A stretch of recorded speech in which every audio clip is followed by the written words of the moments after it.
c'est effectivement un monde d'opportunités, mais c'est finalement un paysage qui est aussi très vaste et changeant.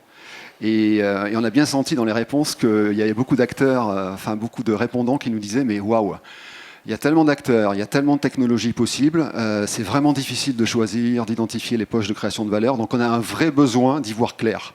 Voilà. Et donc c'est ce qu'on vous propose finalement à la SLOG, au sein du lab digital. On va essayer d'être les explorateurs de la supply chain digitale. Par exemple sur l'IoT ou sur le RPA, on attendait honnêtement un peu plus de gens qui ont lancé des pilotes ou qui ont fait des implémentations. On est sur des chiffres assez bas.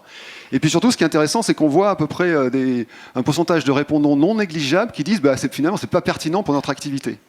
Alors ça, c'est un peu surprenant, parce qu'aujourd'hui, des activités ou des secteurs qui ne sont pas touchés par le digital, il n'y en a pas beaucoup.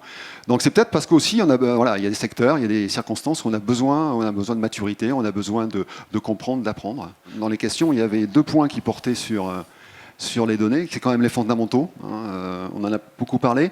Donc 2 points, un sur le contenu, sur le data content, et l'autre sur la partie exchange.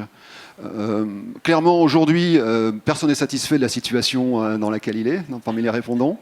On voit que sur le data content, la priorité aujourd'hui, c'est d'abord collecter la data structurée, et puis dans un deuxième temps, ça va être de s'attaquer à la data non structurée, qu'elle soit des commentaires sur Internet, que ce soit des photos, de la vidéo, du son, etc., et de pouvoir l'intégrer dans l'architecture d'entreprise, dans l'architecture des systèmes d'information. Le deuxième point, collecter en temps réel. Ça s'est remonté également de manière importante avec un tiers.